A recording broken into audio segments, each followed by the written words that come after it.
We have been focusing on ways to make comparisons of Group 1 to Group 2 in a 2x2 contingency table structure. To do this, we've used the difference of two probabilities of success. We've also looked at the ratio of two different probabilities of success through what was referred to as a relative risk. Now we're going to look at a third way to make these comparisons through the use of odds. So we're going to look at the ratio of the odds of success for Group 1 to the odds of success for Group 2. Now, for those of you who are not familiar with what an odds represents, all it is a rescaling of the probability of success. So for example, for row 1 here, we could form the odds of a success as the probability of success for Group 1 divided by the probability of failure for Group 1. So we take this divided by this. The odds of success for Group 2 then is defined in a very similar manner. So for example, if the probability of success was 0.75, that of course would mean the probability of failure would be 0.25. So 0.75 divided by 0.25 is equal to 3. So the odds of success is equal to 3. It's just a rescaling of the probability of success. In other contexts, especially in terms of betting, one would often refer to this as 3-to-1 odds. We won't use that terminology here though. So how would I estimate then the odds of success? Well, wherever we see a pi, we just put a hat on top of it so that we can get odds hat sub 1 for row 1. And notice what happens then if you do a little bit of algebra. Again, we're working with the maximum likelihood estimates then for pi hat 1. We have the number of successes divided by the number of failures for Group 1 as the estimated odds of a success. Similarly, for Group 2, the number of successes for Group 2 divided by the number of failures for Group 2. And so what we're doing then is essentially to find the estimated odds of success. Here's our contingency table structure. We just take W1 divided by N1 minus W1, or W2 divided by N2 minus W2. So then that leads us to some questions. What is the numerical range of the odds? What's the smallest possible value for the odds? What's the largest possible value for the odds? So if we go back to our expression for the odds, notice that pi 1 itself is a number between 0 and 1. So obviously I cannot have any negative values for the odds. And the smallest possible value that I could have is 0, because pi 1 could be 0. Well, what's the largest possible value then for the odds of a success? Well, one way to think about this is, suppose you were to plug in different values of pi 1. Start at 0.1, go to 0.2, go to 0.3, all the way up to 0.9, maybe 0.99, and so on. And what you're going to see is that as a function of it increasing pi 1, the odds also increase. And in fact, they increase without potentially any bound. So the maximum possible value is essentially infinity for an odds. What does an odds equal to 1 represent? Well, that can only occur when the numerator is equal to the denominator. When's that? Well, when pi 1 is equal to 0.5. So what that says is the probability of success is equal to the probability of a failure in that particular situation. Okay. Now, just like when we compared two probabilities of success across Group 1 and Group 2, we would like to compare two odds of a success. So in the same way as what we did for the relative risk, we're going to take the ratio of these two odds of a success to form what's called an odds ratio. So my odds ratio is going to be defined symbolically as OR. And again, all it is the ratio of those two odds. odds for group 1, odds of success for group 1 divided by the odds of success for group 2. And if you do a little bit of algebra, then we can see that this ends up simplifying down to the probability of success for group 1 times the probability of a failure for group 2, all that divided by the probability of success for group 2 times the probability of failure for group 1. And as I said here, and I kind of alluded to before, odds ratios are widely used in categorical data analysis. In fact, for the rest of the semester, we will be talking about odds ratios. So then what's the numerical range here of an odds ratio? Well, we just said that an odds is somewhere between 0 and 1. So, based upon this formulation of the odds here, we know an odds ratio cannot be negative. And if the odds of a success for group 1 could be basically as low as 0, then that means an odds ratio has a bottom bound of 0. Similarly, for that upper bound, we know that this odds of success can be a very, very large number. It can be all the way up to close to infinity if you could get that high. So then the upper bound then ends up being infinity. What does an odds ratio equal to 1 mean? Well, the only way that can happen is if the odds in that numerator is equal to the odds of the denominator. So what that means, in other words, is that it doesn't matter if you're in group 1 or in group 2, the odds of a success are exactly the same. What does it mean for the odds ratio to be greater than 1?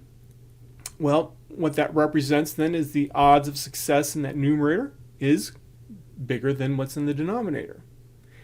And conversely then, if the OR is less than 1, that says the odds of a success for group 2, what's in that denominator, is greater than the odds of success, which is in the odds of success for group 1, which is in the numerator. Well, how do we estimate the odds ratio? Well, wherever you see the pies, you put hats on all of it. And so the estimated odds ratio, denoted by OR hat, then is what's shown here. If you do a little bit of algebra, we end up with this particular value here. Number of successes for group 1 times the number of failures for group 2, all that divided by the number of successes for group 2 times the number of failures for group 1. A quick and easy way to remember that simplification is if we go back up here and we do a little bit of erasing.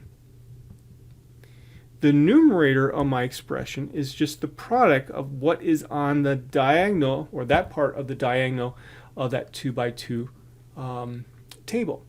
The denominator is the product of these two quantities. You could often refer to those maybe as the off-diagonal elements, using some terms that you may be familiar with if you have had a class on matrix algebra. Okay. This ends up being the maximum likelihood estimate for the odds ratio. So if it's a maximum likelihood estimate, then we have some nice properties that we can use to, for example, to do inference, which we will talk about shortly. For those of you who've taken a mathematical statistics course, why is this the maximum likelihood estimator for the odds ratio? Well, it goes back to the invariance property of maximum likelihood estimators that you would see in that kind of a course. If you haven't had that kind of course, don't worry about that extra explanation. So let's talk about the interpretation of odds ratio. This is something that some people can have difficulty with. And unfortunately, even outside of a categorical data analysis course, odds ratios are frequently misinterpreted. In particular, for example, in the news media, they are often misinterpreted. Very often, odds ratios are actually interpreted in the same way as a relative risk. And of course, a relative risk is something that's different from an odds ratio. Relative risk looks at the ratio of two probabilities. An odds ratio looks at the ratio of two odds instead. So here are some example interpretations of an odds ratio. You can think of these interpretations as a template for your own interpretations in the future. Whenever there is a question, though, about how to properly interpret an odds ratio, go back to the basic concepts of an odds ratio. It's just the ratio of the odds for one group divided by the odds for another group. Okay, so the most basic interpretation is this. The estimated odds of a success are OR hat times as large for group 1 than for group 2. So this OR hat is our computed estimated odds ratio.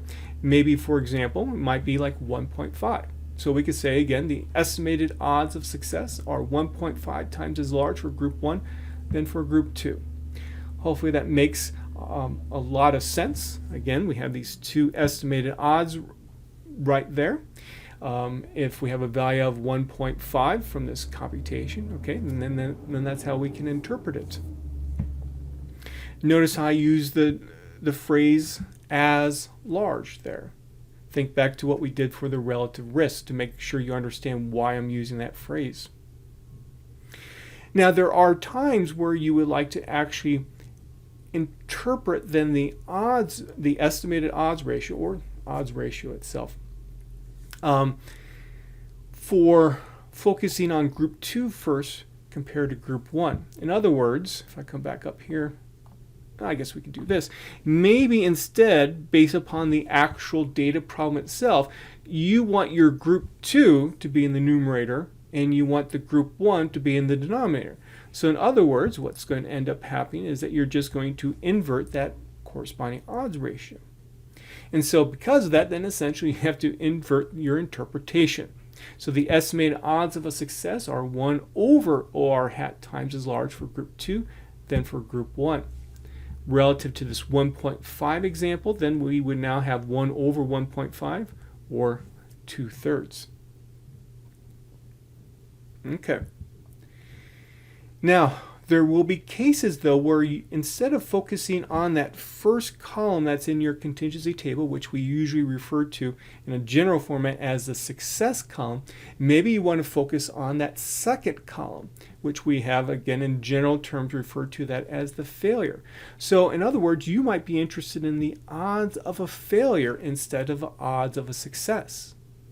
So the odds of a failure are simply, well, now, the probability of a failure divided by the probability of success. That would be for, let me just emphasize this, this is for group 1. Group 2 would be 1 minus pi sub 2, that quantity divided by pi sub 2. And so if I were to look at the ratio for group 1 to group 2 relative to the estimated odds of a failure, this is what we get here.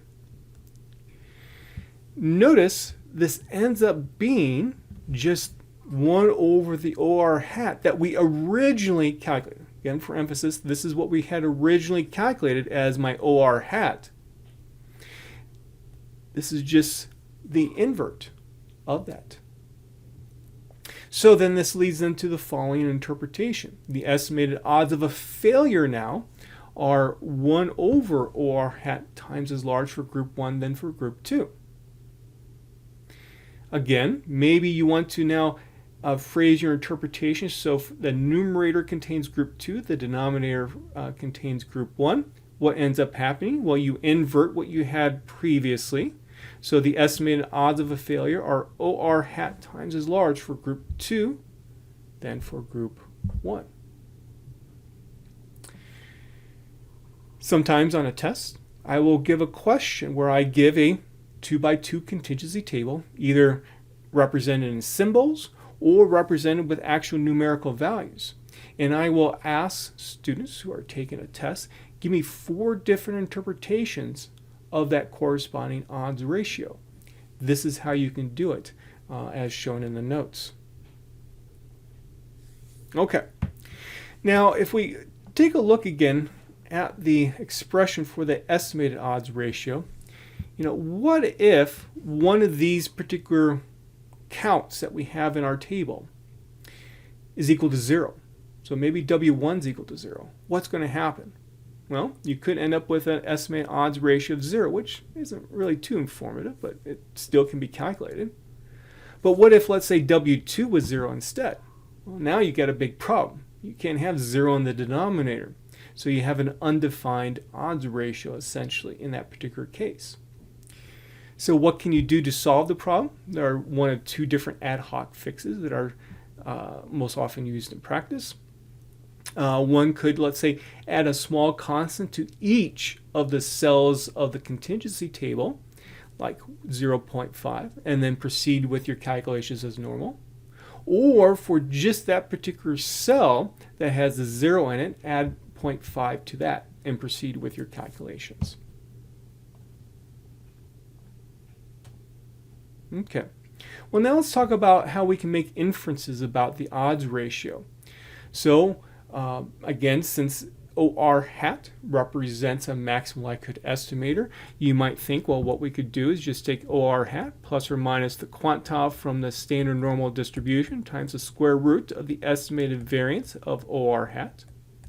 We will actually not use that because we run into similar problems to what we've had before with some walled confidence intervals. Instead, what we will do, just like with what we did with the relative risk, is we're going to make a transformation of the odds ratio. We're going to use a natural log transformation of the odds ratio. Why? Well, because the corresponding log OR hat is well approximated by a normal distribution with this nice little transformation. Similar again to what we saw with the relative risk. So what we're going to do is form a confidence interval for the log of OR first. And so here's my confidence interval.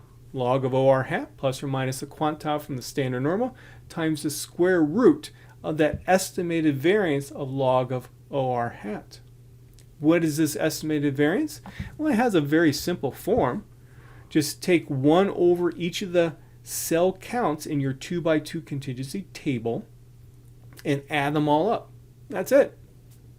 How does this come about? Well, for those of you who are interested, you're not responsible for this. It comes about through using a delta method approximation. Now, of course, we're interested in the odds ratio. We're interested in the odds ratio itself, not the log of the odds ratio. So what we can do is use the exponential function with my confidence interval for the log of OR. And then now this then represents the walled confidence interval that we will actually use in practice. Now, in the end, this particular confidence interval ends up being conservative. And just to review what that means, a conservative confidence interval means that the true confidence level tends to be above the stated confidence level. So if I state 95% as my confidence level, this interval in this particular situation tends to have a true confidence level that most of the time, not always, but most of the time will be actually a little bit above 95%. Remember that a liberal interval is the opposite, where you would have a true confidence level less than the stated level. Given the choice between a conservative or a liberal interval, if that's your only options, most people would always take that conservative interval. Now, what happens if we have a cell count in our 2x2 contingency table that ends up being 0? Well, obviously, you can see that that could cause a problem in this calculation. And so the same solutions as I mentioned before for the estimated odds ratio can be applied in this situation. Okay, so let's take a look at an example. We're going to go back to Larry Bird's free throw shooting again. So here's the contingency table. I put the data into an object called c.table, so that we can do our calculations in R. Let me actually go over here to 10 for that. Now, to form my estimated odds ratio, what I need to do is take the 1 cell count, which would be W1. So just to show you, indeed, oops. Again, it was 251. And I take W1 times N2 minus W2. That whole thing divided by W2 times N1 minus W1. So if I go ahead and do that, and I'm going to display it rounded to 2 decimal places, I get 0.77. So let me come back over here to my Word document. If one were to do this all by hand, you, of course, would get exactly the same thing. So what's then the interpretation of this estimated odds ratio? Well, the estimated odds of a made second free throw are 0.77 times as large for when the first free throw is made, group 1, than when the first free throw is missed, group 2. If one wanted to, one could invert this odds ratio, and then you need to change your interpretation. Often, many people prefer to have an odds ratio to interpret that is always greater than 1. So that's one reason why to do this. So the estimated odds of a made second free throw, estimated odds of a success, are now 1.3 times as large for when the first free throw is missed, group 2, than for when the first free throw is made, group 1. So what this says is that the estimated probability of making that second free throw is higher for group 2, in other words, when the first free throw is missed. So these are the standard interpretations that one would have for an estimated odds ratio. Here are some other interpretations that you will sometimes see used in practice. The estimated odds of a made second free throw, estimated odds of success, are 30% times larger for when the first free throw is missed than for when the first free throw is made. Well, why? Well, right here. I have 1.3 there. So that means that denominator is 30% higher than what's in the numerator. One could also say the estimated odds of a second free throw are reduced by 23% for when the first free throw is made than for when the first free throw is missed. Why? If you take 1 minus 0.77, you get to 0.23. That's where the 23% comes from. And so we can see that the numerator of when forming the odds ratio in this manner, the numerator is 23% less than what was in the denominator. Here are some examples of incorrect interpretations.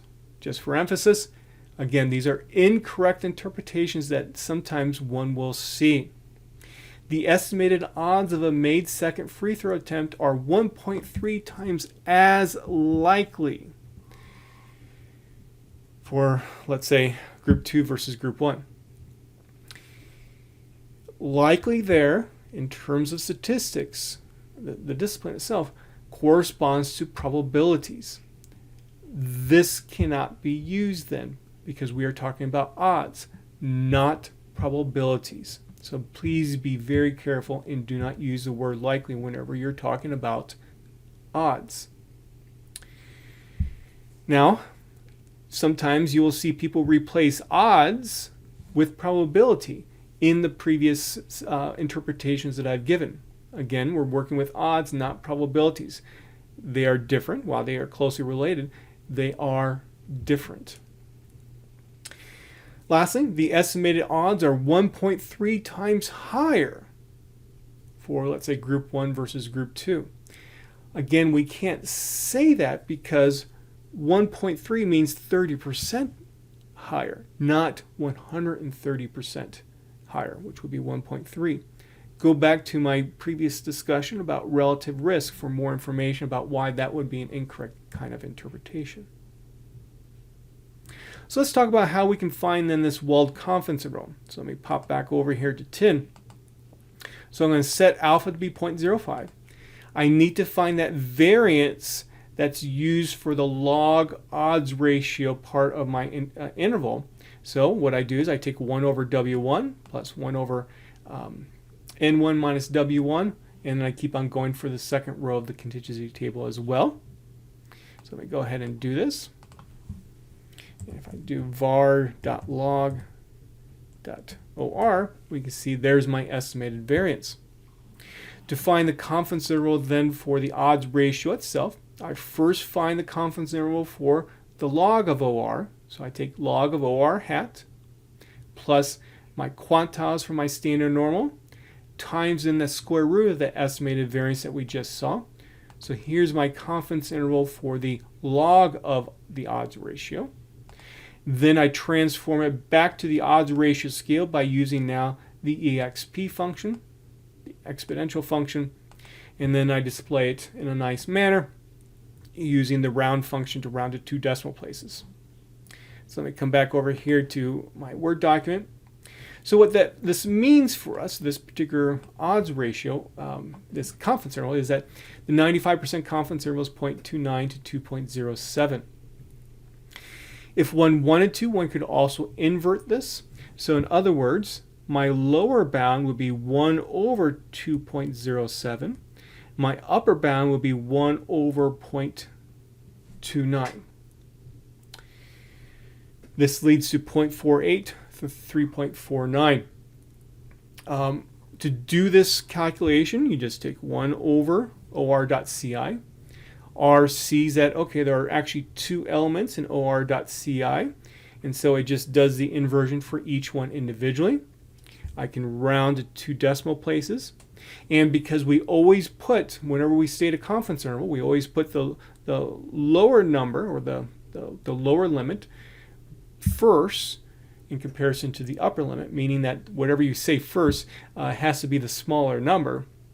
Then I use a function R called REV for reverse, to reverse what is actually being done. So again, 3.49 ends up being the invert of that upper limit for just the OR interval itself. Okay, so what's an interpretation then? The standard interpretation would be, with 95% confidence, the odds of a made second free throw attempt are between 0.48 and 3.49 times as large for when the first free throw is missed than when the first free throw is made. Notice that 1 is inside that interval. That's very important because, again, remember, when that odds ratio is equal to 1, that says the odds of a success for group 1 is equal to the odds of a success for group 2, meaning it doesn't matter if you're in group 1 or group 2, you have the same odds of a success. In this particular case, we see again that the odds ratio confidence interval has 1 inside of it. So what this means is that there's not sufficient evidence to indicate for Larry Bird that it really matters if he makes that first free throw or if he misses it relative to what happens on the second free throw. Let's take a look at another example. This goes back to the COVID-19 vaccine clinical trial data that we saw before. So once again, I enter my data into R. And also let me just mention here is, again, as I've said before, you can think of my programs as a template for your own work. So in this particular situation, what I could do is copy all my code that I just did for the Larry Bird example, copy it into a new program, and then replace like the data, replace let's say the names of the rows and the columns and stuff, replace all that relative to this COVID-19 vaccine data, and then I can do all my calculations again. And so that's what I did. So I create C.table once again. So I just replace my data, COVID-19 vaccine data. I put that in there from what was before the Larry Bird data. I changed some of my names of my rows and my columns. Here's my corresponding data. Now the rest of the code essentially is about the same as what we saw before. Excuse me. Here's my OR.hat. Again, estimated odds ratio 0.0492. So what this means is that the estimated odds of infection, in other words being positive, are 0.0492 times as large for the vaccine group than for the placebo group. So we can see again that placebo group has a much higher odds of coming down with the disease than the vaccine group does. I could invert this odds ratio. Again, some people would prefer that as a way to interpret this because the number is greater than 1. The estimated odds of being infection-free, let me restate this.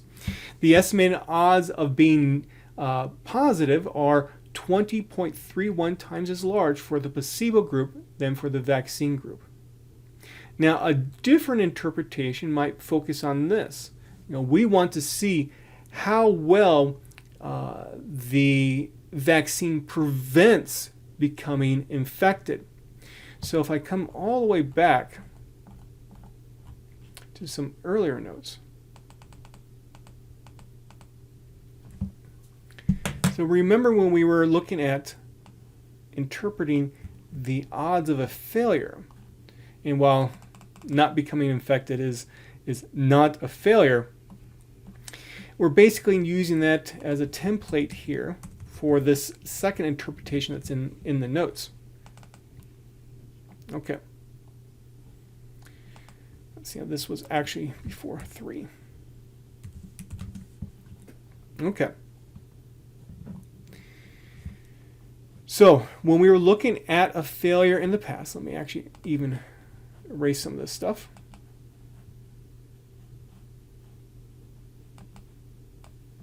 When we looked at the odds of a failure, meaning that we were focusing on that second column of the table, notice how that corresponds to, in our particular case, being negative, being infection-free. So if I were to look at the ratio of group 1 to group 2, for us in this situation, group 1 would be the vaccine group, group 2 would be the placebo group.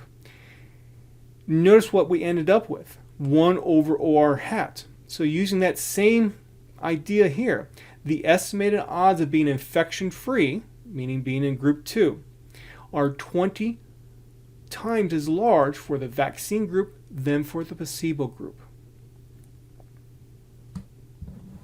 Okay. We could also then find a corresponding confidence interval using the same means as I've done before.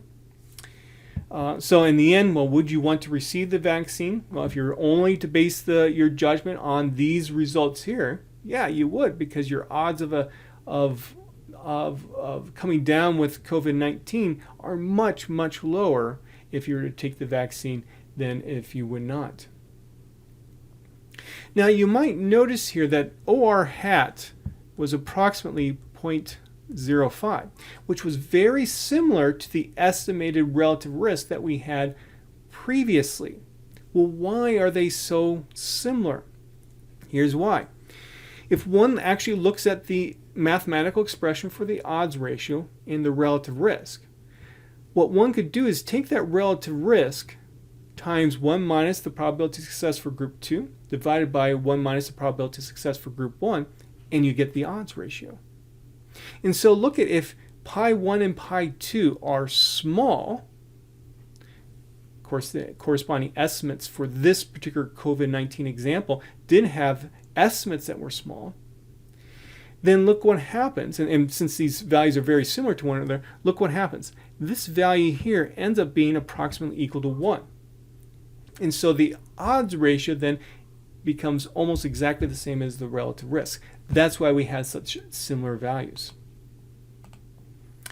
Now, as you might expect, there have been other confidence intervals that have been proposed for odds ratios. The one I introduced here corresponds to the one that's most often used in practice. Excuse me. And it works quite well in terms of the true confidence level. Other confidence intervals that work relatively well too include the score interval and also a likelihood ratio test based interval. We will discuss this particular interval in chapter 2. Okay, so that concludes then this discussion on odds ratios.